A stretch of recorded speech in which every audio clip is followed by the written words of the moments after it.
जय श्री कृष्ण, जय श्री राम। जग जननी श्री राधा।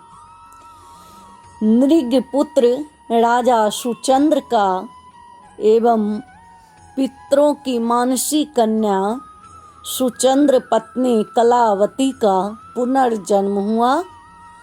सुचंद्र तो भृकभानु गोप के रूप में उत्पन्न हुए एवं कलावती कृतिदा गोपी के रूप में यथा समय दोनों का विवाह होकर पुनर्मिलन हुआ। तो एक राजा सुचंद्र के हरि के अंश से ही उत्पन्न हुए थे। उस पर उन्होंने पत्नी सहित दिव्य 12 वर्षों तक तप करके ब्रह्मा को संतुष्ट किया था। इसीलिए कमल योनि ने ही यह वर दिया था कि द्वापर के अंत में स्वयं श्री राधा तुम दोनों की पुत्री बनेगी। उस वर की सिद्धि के लिए ही सुचंद्र भृकभानु गोप बने।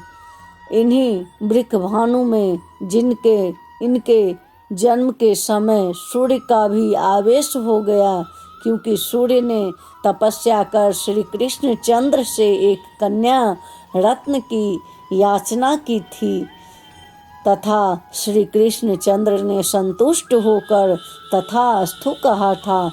इसके अतिरिक्त नित्या लीला के वृषभानु एवं कृतिदा ये दोनों भी इन्हीं वृषभानु गोप एवं कृतिदाम में समाविष्ट हो गए, क्योंकि स्वयं गोपक विहारिणी राधा का अवतरण होने जा रहा है। अस्तु इस प्रकार योग माया ने द्वापर में अंत में रासेश्वरी के लिए उपयुक्त क्षेत्र की रचना कर दी। वह मुहूर्त आया भाद्रपद की शुक्ल अष्टमी के चंद्रवासर है। मध्य महान है। सहसा प्रसूति गृह में एक ज्योति फैल जाती है। इतनी तीव्र हो ज्योति की सबके नेत्र निम्लित हो गए। गोप सुंदरियों के नेत्र जब खुले, उन्होंने देखा 7 सहस्त्र शरचंद्र की कांति के लिए एक बालिका कृतिदा के सामने पड़ी है। बालिका का नाम रखा गया राधिका। इस प्रकार अयोनि संभवा श्री राधा भूतल पर श्री भृकभानु एवं कृतिदा रानी की पुत्री के रूप में प्रकट हुई है। देवश्री नारद अपनी आराध्या राधा रानी के विभावक समाचार मिला तो वे बीना की झनकार पर हरि गुण गान करते हुए वृषभानु प्रसाद के सामने आकर खड़े हो गए। वृषभानु गोप की दृष्टि उन पर पड़ी। दौड़कर नारद जी के चरणों लोटपोट गए और बोले, मुनि श्रेष्ठ, श्री चरणों में मेरी यह प्रार्थना है कि एक बार अपनी सुप्रसन्न दृष्टि से मेरी बालिका पर भी डालकर उसे प्रकृत स्थित कर दें।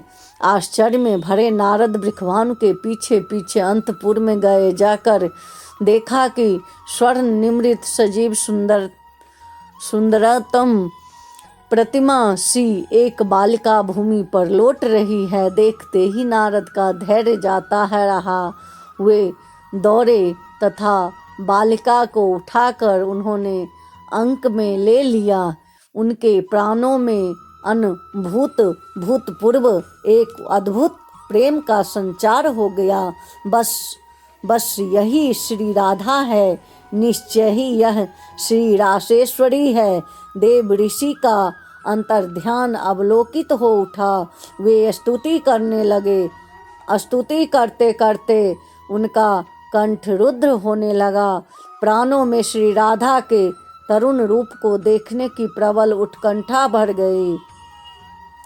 नारद जी के सामने किशोरी श्री राधा का आविर्भाव हो गया।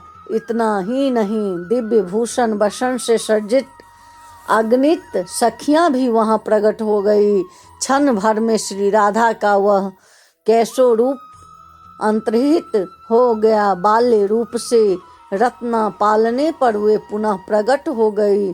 देव ऋषि बोले, भृकभानु, तुम्हारे भाग्य की सीमा नहीं। जिस गृह में तुम्हारी पुत्री के चरण चिन्ह अंकित हुआ वहाँ लक्ष्मी सहित नारायण समस्त देव नित्य निवास करते हैं। यह कहकर सखलित गति से नारद चल पड़े। एक दिन की बात है, भंडारी वन में एक बट के नीचे ब्रजेश्वरी नंद श्री कृष्ण चंद्र के गोद में लिए खड़े हैं। अचानक काली घटाएं घिर आती है। नंद बाबा को चिंता हो रही है कि श्री कृष्ण की रक्षा कैसे हो। कोई भी उपाय न देखकर ब्रजेश्वर एकांत मन से नारायण का स्मरण करने लगते हैं। मानो कोटि सूर्य एक साथ उदय हुए हो। इस प्रकार दिशाएं उद्भासित हो जाती है तथा वह झंझावात तो न जाने कहाँ चला गया। नंद राय आंखें खोलकर देखते हैं, सामने एक बालिका खड़ी है। भृकभानु कुमारी, तू यहाँ इस समय कैसे आई बेटी? ब्रजेश्वर ने अचका कर कहा, किंतु दूसरे ही क्षण नंद राय को गर्ग जी की वे बातें भी स्मरण हो आई। पुत्र के नामकरण संस्कार से पूर्व गर्ग ने एकांत में भृकभानु पुत्री की महिमा श्री राधा तत्व की बात बतलाई थी। अंजलि बांधकर नंद राय ने श्री राधा को प्रणाम किया और बोले, देवी, मैं जान गया पुरुषोत्तम श्री हरि की तुम प्राणेश्वरी हो एवं मेरी गोद में तुम्हारे प्राणनाथ श्री हरि की ही विराजित है। लो देवी, ले जाओ, अपने प्राणेश्वर को साथ ले जाओ। नंद राय ने श्री कृष्ण चंद्र को श्री राधा के हस्त कमलों पर रख दिया। श्री राधा श्री कृष्ण चंद्र को गोद में लिए गहन वन में प्रविष्ट हो गई। वहाँ श्री कृष्ण खोड वर्षीय 16 वर्षीय किशोर रूप में परिणित हो गए और ब्रह्मा जी ने प्रकट होकर उनका विवाह करा दिया। तत्पश्चात श्री कृष्ण पुनः बाल रूप हो गए और राधा जी पुनः उन्हें गोद में लेकर नंद भवन में यशोदा मैया के पास पहुँचाई। इस प्रकार श्री राधा कृष्ण नित्य दंपति है। उनकी लीलाएं अनंत माधुरी रस से सिक्त हैं।